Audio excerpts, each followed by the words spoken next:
ഇവിടെ same. Okay.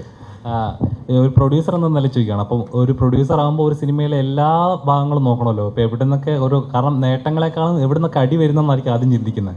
അപ്പം ഇതിനകത്ത് നാഗസൈനേന്ദ്രയുടെ ഒരു ഫോട്ടോ കാണിച്ചിട്ടുണ്ട്. കാരണം കഴിഞ്ഞിടെ തന്നെ ഒപ്പം സിനിമയിൽ നടന്നൊരു ഇഷ്യൂസ് അറിയാലോ. അപ്പം അതിനെ പെർമിഷൻ എടുത്തിട്ടുണ്ടായിരുന്നോ? പെർമിഷൻ എടുക്കാതെ എങ്ങനെയാണ് അവരുടെ ശബ്ദം ഈ സിനിമയിൽ വരുന്നത്? അത് അവർ തന്നെ നമുക്ക് സിജു ചെന്ന് കഥ പറഞ്ഞ് മനസ്സിലാക്കി അവരുടെ അനുവാദത്തോടെ തന്നെയാണ് നമ്മൾ ഈ സിനിമയിലെ ഫോട്ടോ ഉപയോഗിച്ചിട്ടുള്ളതും അതിനകത്തുള്ള ആ ശബ്ദം കേൾക്കുന്നത്. അത് അവർ തന്നെ ഡബ് ചെയ്തിരിക്കുന്നതാണ്. വളരെ അല്ലേ? അല്ല, ചോദിക്കാൻ പറ്റില്ല. ഇതേ ആള് തന്നെ നേരത്തെ ഒരു പടം കണ്ടായിരുന്നോ? സത്യം പറ. ഞാൻ കണ്ടില്ല.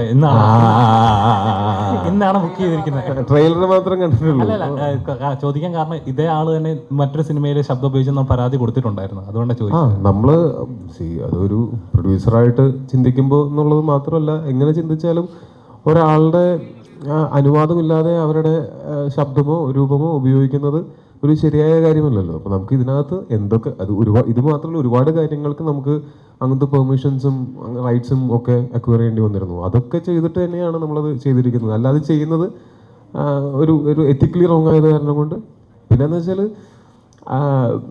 ഞങ്ങൾക്ക് ഇപ്പോൾ സിജു ആദ്യം പറഞ്ഞ സമയത്ത് ഇത് എങ്ങനെയായിരിക്കും എന്നൊന്നും നമുക്കറിയില്ലായിരുന്നു. പക്ഷേ നമ്മളിങ്ങനൊരു ആവശ്യമായിട്ട് ചെന്നപ്പോൾ കൃത്യമായിട്ട് കാര്യങ്ങൾ നേരെ പോ, അത്രേ ഉള്ളൂ. Very simple. നമുക്ക് അങ്ങനെ എന്താ പറയുക, ഈ സിനിമയ്ക്ക് അങ്ങനെ ഒരു സൗണ്ട് കൊണ്ട് മാത്രം ആ പ്രസൻസ്, ആ ഫോട്ടോ കാണിക്കുമ്പോൾ മുതൽ പിന്നെ ആ ക്യാരക്ടർ അതിലുണ്ടായിട്ടുള്ള ആ ഹ്യൂമർ എന്ന് പറയുന്നത് ത്രൂ ഔട്ട് സിനിമയിലും ഉണ്ട്. അത് നമുക്ക് വേറെ ആരുടെയെങ്കിലും ശബ്ദം വെച്ച് അത് അച്ചീവ് ചെയ്യാൻ പറ്റുമായിരുന്നു എന്ന് ചോദിച്ചാൽ എനിക്കറിയില്ല. ഇത് തന്നെയാണ് അതിൻ്റെ റൈറ്റ് പരിപാടി.